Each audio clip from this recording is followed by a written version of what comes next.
And we are live from the heartland of America, also coming from my heart straight to yours, I hope. Welcome to the Christian Whistleblower channel. I'm Jeffey Daugherty, and we are bringing you some podcast excellence today about Gematria and the Bible. Just a tiny bit clickbaity, but we are talking about geometry and the Bible, mostly about geometry, though, ladies and gentlemen. And this first segment, I just want to remind you, I was thinking about this as I got ready to sit down. A lot of you are in quarantine. A lot of you are in, what do they call it? Voluntary stay at home, whatever it is. What better time than to try out Fluffy? I'm just saying, you get 30 days for free, 2 weeks on your home, 2 weeks on your phone. You got to stay home anyway. Maybe you check it out. Go to jeffeydaugherty.com, click on the Fluffy logo, click on the Fluffy. Yeah, just the logo. No banner for Fluffy, just the logo.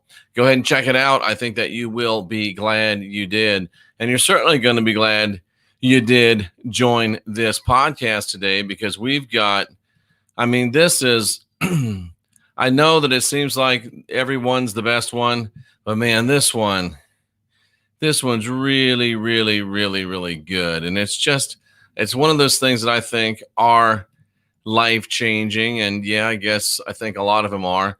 But if they weren't, why would I be doing them? I don't do things that aren't going to be life-changing. So wait till you see this. This is going to be some powerful stuff. And let's go ahead. I got to get it the right size for you. For your viewing pleasure. See, I'm always working for you. Always. All right, here we go. Boom. And we're going to put this down here. Boom. We're going to hope this comes back up. And boom. Here we are. You're watching my whole thing. That's terrible. Sorry about that. Doggone it. I hate it when that happens. But anyway, what are you going to do? Maybe you weren't. I don't know. I'm in between two screens. I'm crazy right now. Don't listen to me. All right, here we go. Gematria and the Bible, ladies and gentlemen. Gematria and the Bible. And these really are advanced unindoctrination concepts. Some of you may not be able to handle the advanced nature of this podcast, so don't feel bad. We're not going to hold it against you. All right, here we go. Where does Gematria come from? Where does Gematria come from? And I think it's a very, very sad fact that we have, as a people, forgotten how to think.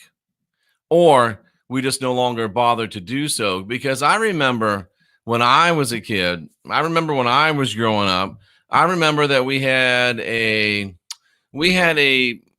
wanted to know. And the first question out of our mouth about anything would be, where does this come from? Why don't we do this anymore?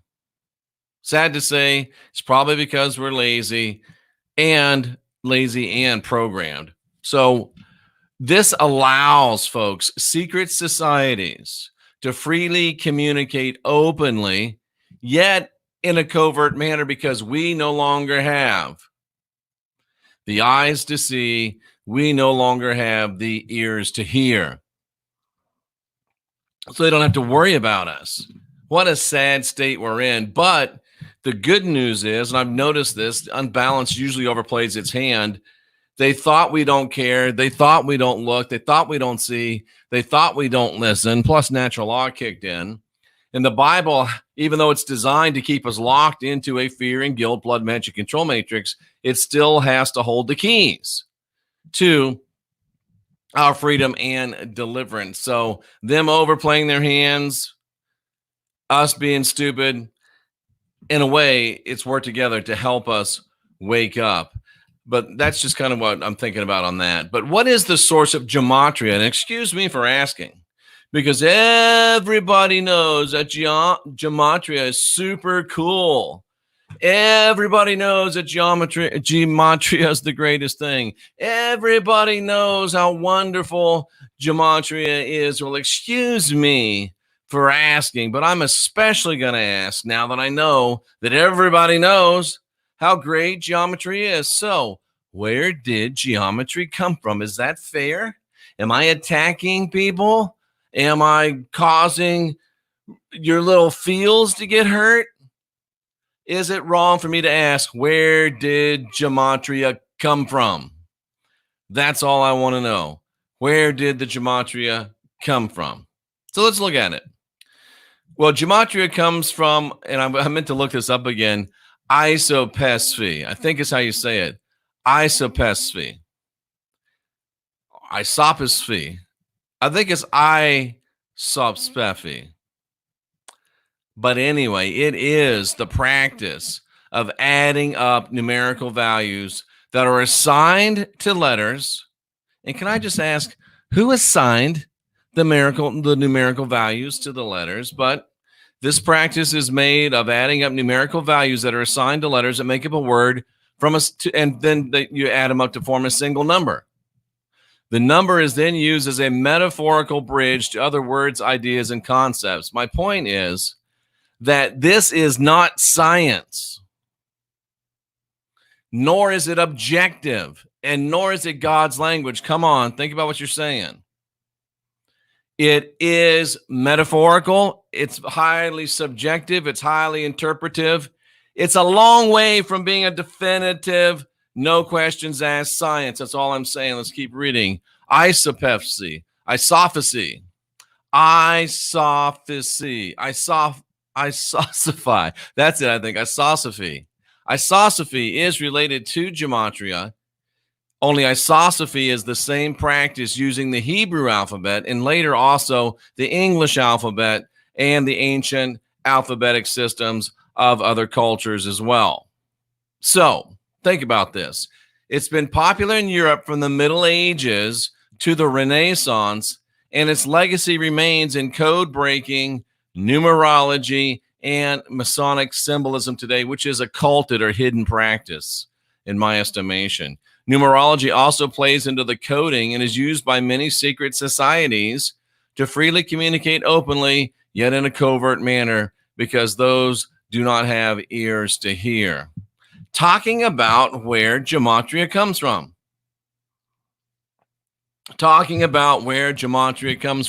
As somebody says, yeah, but it's fun. That's what the guy said until the cobra bit him. It was fun to play with that cool snake, and then it bit him. But anyway, that's just my addition. Now, unfortunately, we're going to have to remove, I'll just read it to you. In modern numerological terminology, and this is arithmancy. In modern numerological terminology, arithmancy or divination by numbers based on assigning, again, arbitrarily, numerical values to a word or phrase by means of a simplified version of ancient Greek isosophy or Hebrew Aramaic gematria is adapted to the Latin alphabet. So you make up something that you can make anything up about that goes to one alphabet, and you decide the alphabet letters are going to have these numbers, and then you decide you can do it to any language. Oh, it's rock solid. Cool story, bro. And arithmancy is associated with the Chaldeans, the Platonists, the Pythagoreans, and Kabbalah. I don't know how you feel about that. The term arithmancy is derived from two Greek words meaning arithmos and the other one meaning mantia. I don't know why I had to put that in there, but it's numerical divination. Gematria is arithmancy. Gematria came from arithmancy. If arithmancy, speaking of Socrates, if arithmancy is divination and gematria came from arithmancy, then what is gematria? Gematria is divination. I'm not saying A nor B about that. I'm saying it's divination, it's subjective, it's highly open to interpretation, and it's divinity. What is gematria? So far, and I like it because that's the Dead Sea Scrolls in the background that just got proven fake, and so much of gematria is based upon that writing. Gematria, this is what we know so far. Not saying it's bad, not saying it's good, identifying characteristics objectively. Gematria is not scientific. Gematria is arbitrary. Gematria is highly subjective and highly open to interpretation. Who gave the numbers, the words, the numbers? Who gave the letters the numbers? Who made this stuff up? We're getting closer to that. Gematria is divination. Gematria is used by secret societies, and Gematria is occultic in that it creates a spiritual hierarchy or guru status. I am the Gematria expert. You are not. Therefore, on your knees, listen to me. I'm just saying, that's what it creates. Ooh, it's like a secret decoder ring. I got a secret decoder ring, and I got this purple secret decoder ring right here, and woo, it's got all the answers, and it's got all the secrets, and I got it, and you don't. It does go towards creating that type of an atmosphere, folks. Now, we have to recognize, whether we're your friend or foe, that Gematria is highly, I added this in, as in totally subjective. And think of this. This blows my mind. And this is going to show you how much your mind is warped, even by people you think aren't warping it. Just watch this. This is amazing stuff. Until Arabic numbers were adopted and adapted from Indian numbers in the 8th and 9th centuries AD. That's 8th, 9th centuries AD. Numerals, that's not right. That's BC. My bad. I've been working so hard. That's BC. I think Arabic, when were Arabic numerals adopted? That's got to be BC, right? That's got to be BC. Let me think here. Sorry. I mean, I don't often make a mistake, and this is kind of an irritating mistake, but I did make it because I'm working so hard, and I just did a typo there. And you know what? Let's just roll with it. You can believe what you want. If you don't want to watch anymore because of that, go ahead. Don't. But whether it's AD, well, we're going to see that it is BC. We're going to prove that to you here in just a second. But anyway, I'm just trying to get into where I can see the chat. I've already messed it up this much so far. Might as well go for it. Might as well go for broke.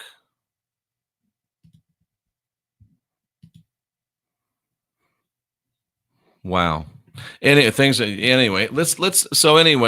until the Aramaic numerals were added and adopted from Indian numerals in the 8th or 9th centuries BC, numerals were predominantly alphabetical, meaning that all they had was an alphabet, and they assigned number value to the alphabet. Now, who did it and why is as good a guess. Your guess is as good as mine. But who gets to decide what the letters add up to, and who gets to decide and assign them the numbers? I don't get that. That right there is worrisome and weird to me. But for instance, in ancient Greece, Greek numerals use the alphabet. And there's a great point made, I think, on this slide. When you're already using your alphabet for letters, it's a short step from using the letters of the alphabet in everyday arithmetic and mathematics to seeing numbers in words, and then to writing your words with an awareness of those numbers. Anyway, again, Gematria, whatever it is, it's not a science. Gematria, whatever it is occultic, it's hidden. It's an encoding device used to keep information from people. So let's continue on. And here's some notes on the history of I saw Sophia.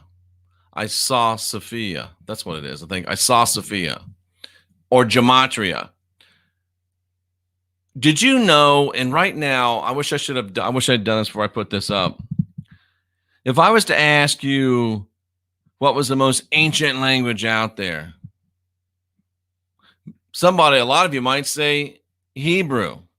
For some reason, ladies and gentlemen, Hebrew enjoys this reverence for ancientness. Hebrew enjoys this reverence for being special. Hebrew enjoys this idea that it's really something extra special, cool, and something extra ancient, but it's not. It's not. It's a Johnny-come-lately of languages.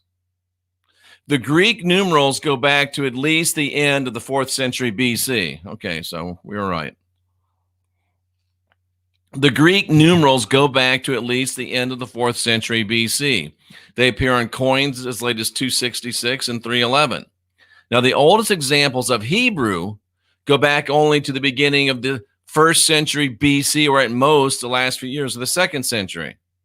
In particular, the oldest coin is 103 BC. Do you understand what you're hearing? Hebrew is a 1st century language. It hasn't been around that long. Hasn't been around that long.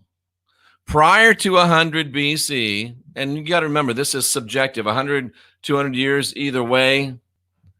Prior to that, the Jews used other people's numbers.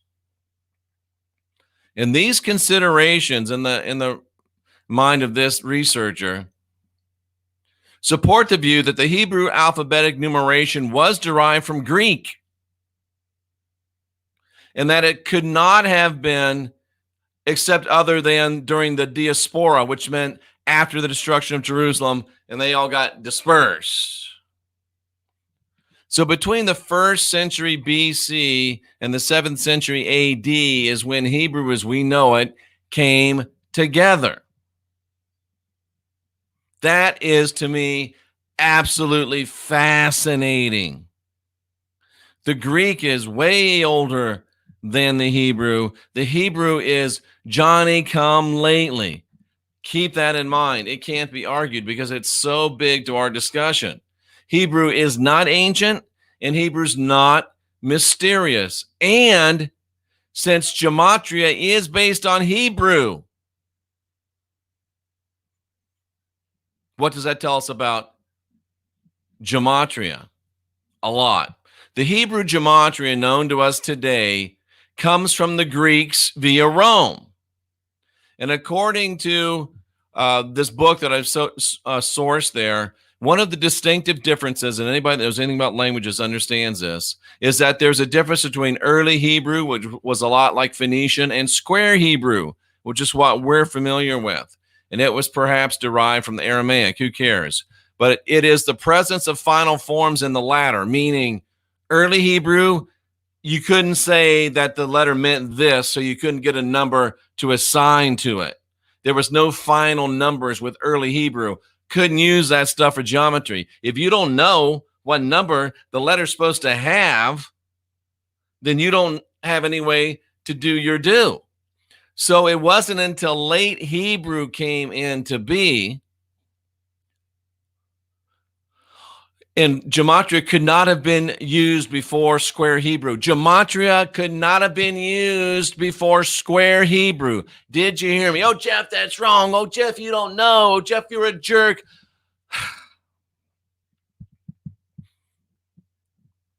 No matter how emotional you want to get about it, Gematria is no older than square Hebrew. Square Hebrew is no older than the 1st century. It can be traced only from the 2nd and 1st centuries BCE. Okay, I'll give you a little wiggle, but it's 1st century stuff. It's very, very modern. Very, very modern. And as Tracy says, facts don't care about your feels. Therefore, before the use of the final forms in Gematria, it's not likely to predate the 2nd century.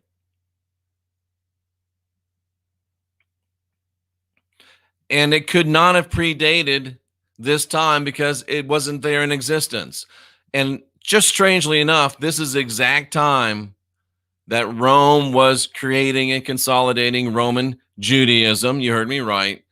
Creating and consolidating Roman Christianity and Roman Catholicism and Roman Protestantism. Javaka, you know I love you, but I see this all the time. People put in my chat, what the hell is this? What the hell is that? Do you know you could have put that same damn thing into Google and would have got an answer and wouldn't have had to waste my time? I'm just saying. This is the exact time that Rome was creating Judaism, that Rome was creating Christianity. And guess what? They also created Islam. I just got to find it. But the point of the matter is that Gematria comes to us from the Roman Enlightenment system. And enlightenment is in quotes. That's where Gematria comes from. Ooh, it's not ancient Chinese wisdom.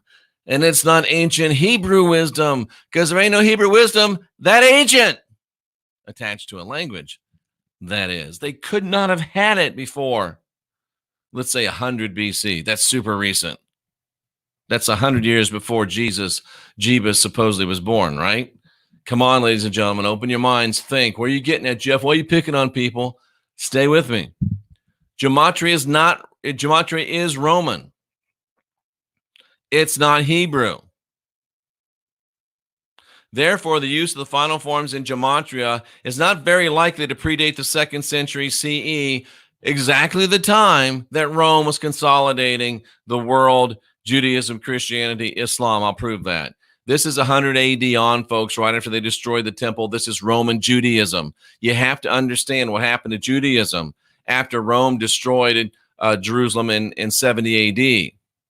Rome started rebuilding Judaism, and that's where the USA got its model. You ever know that? Notice that? We go in, we destroy countries, we go in and we rebuild them. Isn't that just the craziest, weirdest thing that you've ever heard of? I don't get it. I really don't. Let's go into the chat room real quick and see what people have to say. And I really appreciate you being here today. Let's see. Cynthia does ask lots of questions, but that's okay. So, and she says, welcome, Marlene. And I certainly, the dark magicians who control us full on use Gematria. Absolutely they do. 100%. Thank you for helping me to make my point. That's a very constructive comment. Tracy says, that's why I don't trust in it. And that's one of the, I'm hoping that people will read their own will come to their own conclusion about things. That's why we put this information out, ladies and gentlemen. That's why we put this information out. Okay, and what else do we have here? Good afternoon. Order of the letters. Yeah, order of the letters. Who decided what the order of the letters were? It is crazy stuff, ladies and gentlemen. It is crazy stuff. What else we got here in the chat room? Hi, everyone. Oh, my. It's like trying to herd cats in here today. Chaldeans is Kabbalah. They came from the Chaldeans. Cool story, Tracy. I was talking about the alphabet. I know what you're talking about. I'm with you. Gematria is organic versus non-organic. No, of course it's not. Of course it's not. Geometry is like Nostradamus. Exactly. Thank you. It's exactly what it's like. Orphan Annie Ovaltine decoder ring. Yeah, man. Absolutely. Let's see. That's yeah, okay, cool. I just got to pick through and see what's good. Interesting stuff, ladies and gentlemen. This is good. Ryan, thanks so much. Best place for objectivity on YouTube. I do appreciate it very, very much. Thanks for that. And let's jump back into our subject matter. It's going to be some more good stuff. And let's remind you this time about C60 Purple Power, because it's really good stuff. I mean, it's the best antioxidant. It really keeps me going. And, again, if you're worried about being infected, if you're worried about some of this stuff, then, use some of these things that are the best antioxidant in the world. I use it to keep me healthy. If you want to use it to help keep you from getting sick, that's okay. I won't get mad, but I'm just saying, ladies and gentlemen, I thought I'd throw that out there for you. And I appreciate you being here today. And as we jump on and go on with the lesson, you got to understand that Rome destroyed Jerusalem. I mean, completely, totally obliterated the city, which obviously ended Temple Judaism because there was no more temple. And it started what's called modern or rabbinical Judaism. And if you read Joseph Atwell's great works, Caesar's Messiah, Shakespeare Messiah, they, along with it, really confirms the history that Rome founded and funded the rebirth of Judaism.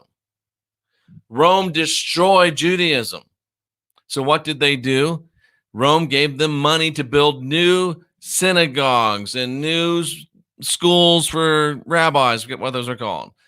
They gave them money to train rabbis. They gave them money to put clothes on rabbis. They gave them money to feed rabbis. They gave them big rabbi places to hang out. They gave them stipends. Why do you think Rome did that? It seems like there's two choices. There's two choices of why Rome would do that. Well, number one is that Rome loves us and they really want the best for us deep down inside. So that's why they wanted to help give the Jews money and places to live and places to teach and places to do all that stuff because they just loved them that much. They wanted to be understanding of all religions. Or number two, Mary Huffman says it, they took control. They bought control. Sure, you're going to have Judaism, but it's going to be a kindler, gentler towards Rome Judaism. So you get Roman Catholicism, Roman Protestantism, and Roman Judaism. You know it's a quid pro quo world. So Judaism as we know it today is inarguably Roman Judaism. And Gematria as we know it today is Roman Gematria, and that changes everything. It's not some ancient, wonderful, way, way back science. It's a Johnny-come-lately, new, Hebrew-centric, modern Hebrew-centric code created by the Roman Empire. Spies for the Roman Empire. It's even better. So that's the logic. And the bottom line is, Gematria is Roman Gematria. It's a code created by the Roman intelligentsia to deceive us. That's just what it is, ladies and gentlemen. But there's even more, which makes it, I cannot even begin. I almost hate to do this because it's so dark, but we have to know these things. Judaism and Gematria. There's a Jewish writing called the Mishnah. So a Mishnaic textual source makes it clear that the word Gematria dates to the Tanaic period. Okay, so you got Mishnah, which is one of the main Jewish writings, and the Mishnah says that Gematria dates to the Tanaic period. What is the Mishnah? The Mishnah is the first written collection of the Jewish oral traditions from the oral Torah. It's the first major work of rabbinic literature. Somewhere I heard, beware the wisdom of the scribes and Pharisees. I'm just saying that's where the rabbis were. And the Mishnah is one of the two main components of the Talmud. We all know what a fun book the Talmud is. So Gematria is tied to not only Jewish oral tradition, but it's also tied to the Talmud. And if you know anything about the Talmud, that should change some things. And the Mishnah elucidates the Talmud, makes it clear, or explains it. And the Tanaic time was, look at that time, ladies and gentlemen. When did this period come? When did Gematria get dated to? Between 10 and 220 Christian era. That's the time that Rome was kicking ass and taking names. And look at this. I pulled from Encyclopedia Britannica. The Tanaim lived in several areas of the land of Israel. The spiritual center of Judaism was at Jerusalem. But after the destruction of the Second Temple, the students founded new religious centers in Yavne and in Lod. Who paid for that stuff? Rome paid for that stuff because they were nice guys or because they wanted control. You decide. Tanaic means Roman rule. Gematria appeared in the Tanaic period during the period of Roman rule, and it's connected to the Talmud and it's connected to divinity. But I'm sure, that's up. These are just facts. These are just facts. And the people that were making the Gematria and making the doctrine back then, they got paid by Rome. That's the last bullet point there, bubble point. They got paid by Rome. Wow.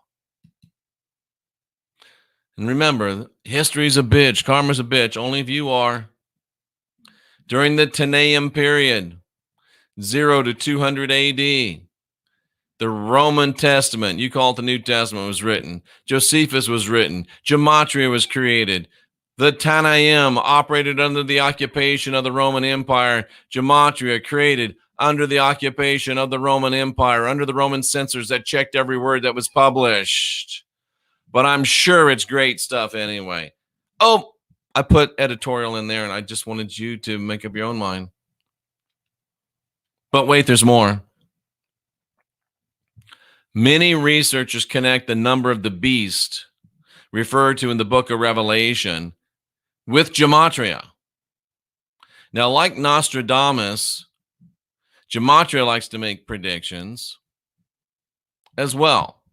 But according to such interpretations, they boiled it down and they said that Nero was the 666 mark of the beast. Ooh, Nero, he's so bad. But again, think about it. Remember what period this is. This is the Tanaic period. This is from destruction of Jerusalem on. This is from when Rome took over on. This is from when Rome made up Christianity, made up Judaism. And when they're making up this Christianity, how convenient would it be when the most evil figure in the whole book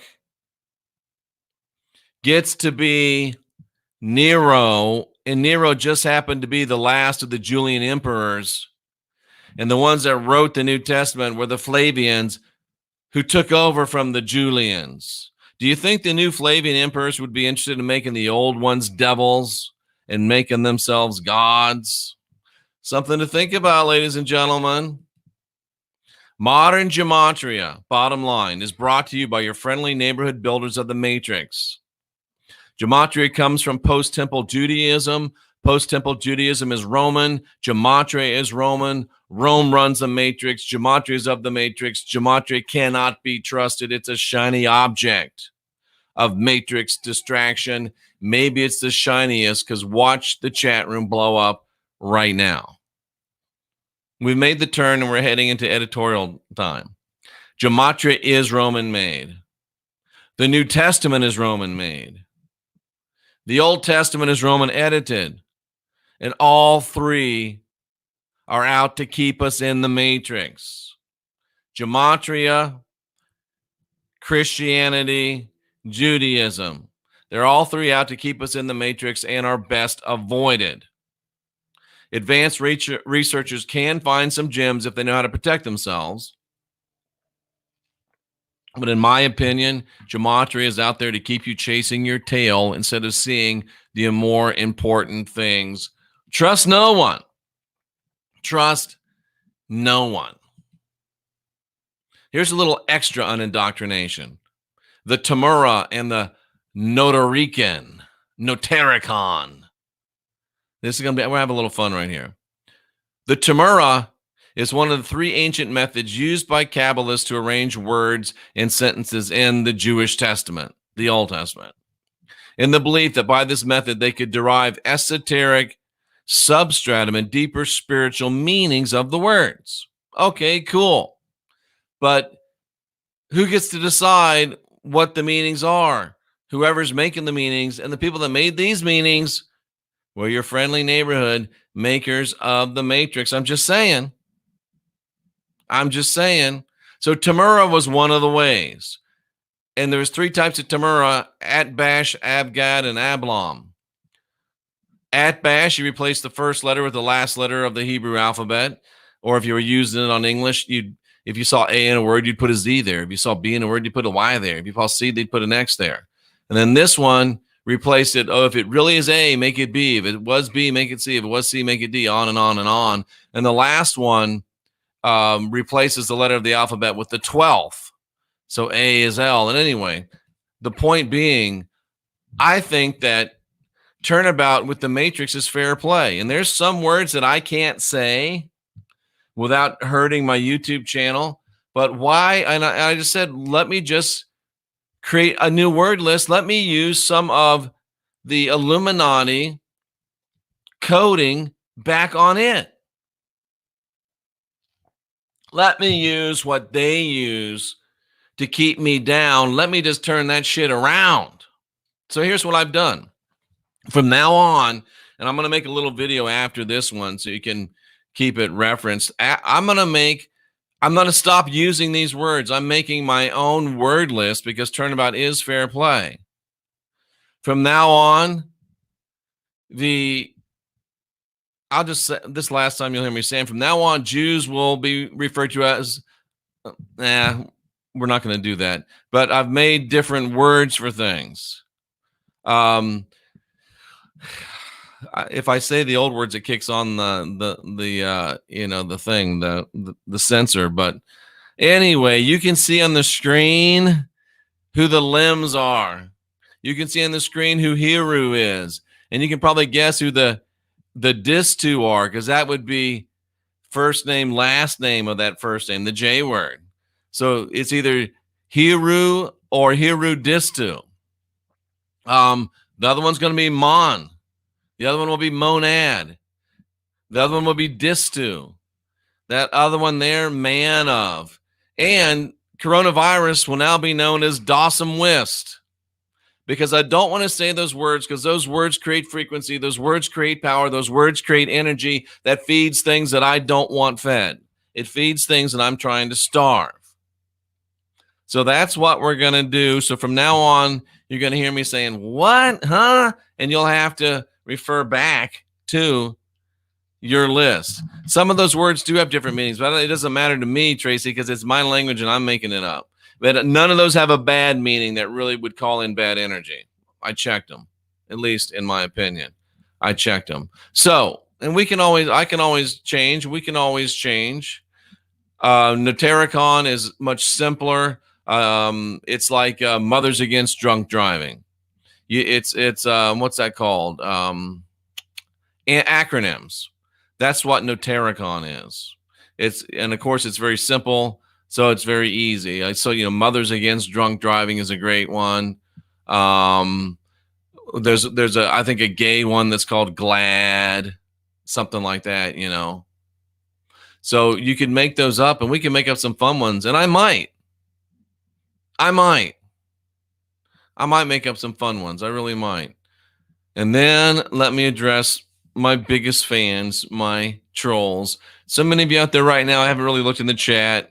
I'm sure it's, Jeff, this is bullshit. Gematria is great. Why are you hating on Gematria? And certainly there's some Gematria person. Why are you hating on this Gematria person?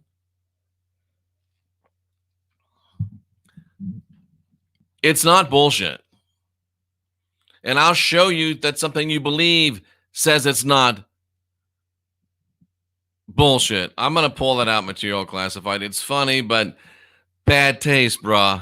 Bad taste. Don't like it at all. So,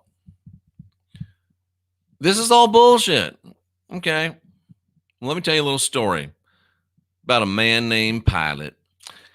He composed an epitaph. That's something that you write on a tombstone to be hung on the sign above. And again, this writer is writing this, the Y word, Yadupa, that hung on the cross, which drew protest from the limbs. And that means, think about what that means, and it kind of makes an even better comparison. But the protest, it drew heavy protest from the Limish authorities. And, it's in the Bible, and he says, I've written this up here, Jesus, Nazareth, King of the Jews. And then the Jews come in and said, we don't like that. Take it down. And he said, no, I'm not going to take it down. Do you know why they didn't like it? Because he had used Notaricon. In the original Hebrew, using the technique of Notaricon, the original Hebrew for the phrase was, that one right there. And you can see the YH and the VH, the tetragrammaton, which the Jews hold as a holy name of God. And I got to get used to this. So this sign identified, this is a good one. This sign identified Heru, I forget the last part about Heru distu. It identified Heru distu as I got to get one for Messiah, don't I? The limbs. Can you believe that? Now, whether it means whatever it means, and I'm sure Pilate was just following orders when he did it, but what it means is that they show you that this notaricon and this stuff is used by them to fool you. How many of you have got a thing hanging around your neck that's got INRI or whatever that is? How many of you know that and love that? You got to learn to think more deeply. But they're showing you, we have been fooling you for 2,000 years and we're still fooling you. But I love to talk about this stuff that comes from this stuff. I've noticed something. If you take shit, right? Just shit. You take some shit. Oh, but it's shit, but I'm going to add some stuff to it. I'm going to add some sugar. I'm going to add some marshmallows. I'm going to add some syrup. God, not chocolate syrup, but I'm going to add some syrup. And it doesn't matter what you add to it. It's still bullshit. I guarantee you could take that up, wrap it and make it in a pie, and it would still taste like shit. So if it's made from the shit, it's still shit. But we still love ourselves some Gematria, don't we? Why is that? Why is that? Well, there's only one of two good reasons, and I'm going to get some of you mad at me here by what I'm about to say. There's only one of two good reasons. Number one, it entertains us. It entertains. Damn it, I lost my ideas. Lost the ideas. Why do we still listen to Gematria? Was that what I was talking about? I totally forgot what I was saying. But anyway, this has been the roughest podcast maybe ever, right? Have you ever seen me like, I forgot? But it's just boom. I feel I should have eaten something before I came in and I didn't. But let's go to the chat room. I am finished giving all my stuff. Really good stuff. Dude, I'm just going to point and click from now on the rest of the show. I'm just pointing and clicking, and you guys can just talk among yourselves. I'm joking. But wow, that was pretty bad. So let's go to the chat room if I can remember how to get in there, and we will talk to all of you people as far back as I can go. Let's see. Tracy Dyer is talking about the order of the letters. Oh, good. This is kind of right where we left off. Let's see. What else do we got? Michelle says it doesn't seem to be scientific at all, only because it's not. Only because it's not. And what else we got? Enjoying you, Jeff, having fun with the words. Thank you, Javanka. I appreciate that, and I agree with you 100%. You got to have fun with it. And again, I know I'm repeating some of them, but some of them are good. It really is. It's just a shiny object. It's something to distract you. Okay. And let's keep going on. Yeah, I just have my own decoder ring. Let's say it's not true. The Jesuits, of course, it's got to get back to the Jesuits because they're the stormtroopers. Is there a good holy way of connecting the dots, no matter where it came from? It is a good holy way of connecting the dots, no matter where it came from. Really, and it's funny how he ends with a, you know what? It came from shit, but we put a lot of stuff in that shit, but it's still shit. So I think if you think it's a good and holy way, if you can use a modern made up system from the people that create the world events to interpret world events, good luck. Because I'm sure they would never give you something that makes you think you're interpreting when it doesn't really interpret. But good to you. Good for you. And you can keep your amen. Did I get triggered a little bit right there? Was that a little trigger, sort of? I can hear Cynthia dragging around out there for what's that candy bar? A Snickers. Is Gematria an FBI code? It's modern, but it's not that modern. I mean, it goes all the way back to 100 AD, not to the FBI. Oh boy. Oh, here's a great one. You're not around too often, are you? Let me rephrase this for you, John. It's actually a unbalanced number that relates to symbols of blood, death, torture, and enslavement. Spirit 7 love, define the Hegelian dialectic right now. Define it. Let's see if you're just throwing stuff out, and don't Google it, define it. All right, what else we got here? What else we got over here? Oh, thank you. And I think I already mentioned this one. Best place for objectivity on YouTube. Thank you so much. It's as simple as ABC 1, 2, 3. That's what the Jackson said, isn't it? That's funny. That's really funny. That's really funny. What else we got going on here? Mr. Ing putting a lot of stuff in. Yeah, you know how it is. Block Hebrew. Wow, there's a lot of stuff in here, folks. But I mean, it's pretty simple. It's pretty simple. Very, very pretty simple. I'm losing the chat over here. It looks like we got a good battle going on. Oh, Tracy says I'm hangry. Just a little bit. Just a little bit. You just explained clearly that it's BS, yet something still comes back and blows my mind. Kirsten, you're so honest. I appreciate you so much. I appreciate you so much. This is what I want to use this opportunity to share something with somebody because it's big, and I'm not picking on Spirit 7 Love, but Spirit 7 Love said Hegelian dialectic, and I set him up a little bit because I know they're a great subscriber, and we can just use this as a great learning tool because I know you don't have a chance to watch all 2,500 of my videos yet, but Spirit 7 Love says, and then the next one was problem, reaction, solution. So they think Spirit 7 Love was of the opinion that problem, reaction was the Hegelian dialectic. It's not.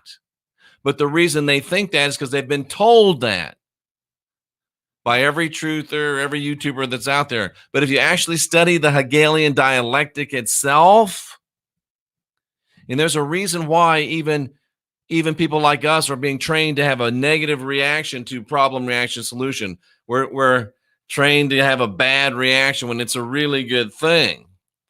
Because the Hegelian dialectic's a really good thing. That's not a good thing. Scratch that out. The Hegelian dialectic is a good thing. Because what the Hegelian dialectic is statement, refutation, it's a synthesis from I believe the earth is round, you believe the earth is flat. I'm going to tell you why it's not round. I'm going to tell you why it's not flat. And then we're going to talk about those reasons. And then we're going to have a synthesis. That's the Hegelian dialectic, and that's the way to our freedom. Look at my video on Hegelian dialectic. It'll say, oh, it's just tremendous. So it's not problem, reaction, solution. But then Kristen asked the question, and I just love her honesty. He just explained that it's bullshit, talking about Gematria, but yet it's still fun. And that's the conundrum. And there's a story I'm going to tell. I don't think I've told it in a long time. I was over in Indonesia, and they were talking about monkey hunting. I did not go monkey hunting, but I'm like, hunting monkeys? That sounds like herding cats. How can you possibly hunt a damn monkey? They're everywhere, right? He goes, oh, bro, listen to this.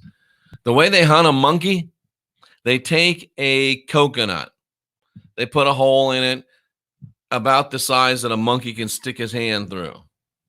And then inside that Dyer will love this. Inside that coconut, it's probably where we've been down this dance before, Tracy. They put a shiny object, like I would say a quarter. It's not really a quarter, but a piece of aluminum, a piece of metal, something shiny in that coconut. And then they tie the coconut to a rope, tie the rope to a stake, hide behind the tree, and set the coconut there. Monkey comes by. This is why I am so against what I'm against on YouTube. Monkey comes by, looks down, sees that shiny object, Monkey's like, damn, it's a shiny object. It's got to be cool. It looks shiny. It's got to be good. It looks pretty. It's got to be good. It's super cool. It's got to be good for me. If it makes me feel good, it's got to be good for me. If it entertains me, it's got to be good for me. Plus, they say it's spiritual. It's good for me. I like it. The monkey reaches in and takes a hold, reaches his hand in, takes a hold of the shiny object. And then the man comes out from behind a tree with a big-ass club. He's only 10 feet away from the damn monkey. Monkey, wah, wah, wah, screaming, jumping, doing all that monkey shit, but won't let go of that damn thing. Well, Jeff, what do you mean? Well, when he stuck his hand, he can get his hand through the hole, but when his hand full of a shiny thing, he can't get his hand out of the hole. Monkey holding coconut tied down to rope staked, man with big club come. Bam. Do you understand? You're the monkey in this story. And these other YouTube channels about the fear porn and the, oh my God, there's military vehicles. There's military vehicles out there a lot. It's called the National Guard. And by the way, they're during a state of emergency, they're under the rule of the President of the United States. So relax. People that have been in the military understand that they do have military vehicles out there all the time, but when you're not looking for them, guess what? You don't see them. Stop with it. It's not FEMA. It's not takeover. It's just National Guard. Take a deep breath. Relax. You've grabbed the shiny object, and you will not open your palm. If you drop that object, you can pull that shiny object, you pull your hand right out and run off into the jungle again and be free. But you won't let go. We'll just use ourselves. I love Gematria. I mentioned Gematria. I will not let go, even if my enemy comes up and beats me over the head and kills me. I will die with my hand in the coconut. Good for you, dummy. Bye. I can't help you anymore. I showed you the game. I showed you how they play it. By the way, no monkey has ever won that game. Good God Almighty, ladies and gentlemen. How did I get off on that? What was I doing? Oh, that's right, Hegelian dialectic. Wow. And fear porn, ladies and gentlemen. Hegelian dialectic and fear porn. Shiny object clingers. It is a good analogy, wasn't it? And that's the reality, folks. And I have got to go get something to eat before I start doing things that would be bad. I don't really feel like it, but you know what I'm talking about. So, folks, I don't know why. This is low. I don't know what happened. You know what it is? I have not been in the sauna. I've not been in the lake today. That's got to be it. But we'll fix that, and I'll probably be back with another one. And nobody can put a spell on me. But if anybody tried, I break it and bind it and loose myself from it anyway. Okay, I'll be back again today with something probably. That was terrible, but the message was good. So remember the message, ladies and gentlemen. Remember the message. It's good stuff. It is time for a sandwich. Talk to you later. Jeffey Daugherty, Christian Whistleblower. Thanks very much for being here.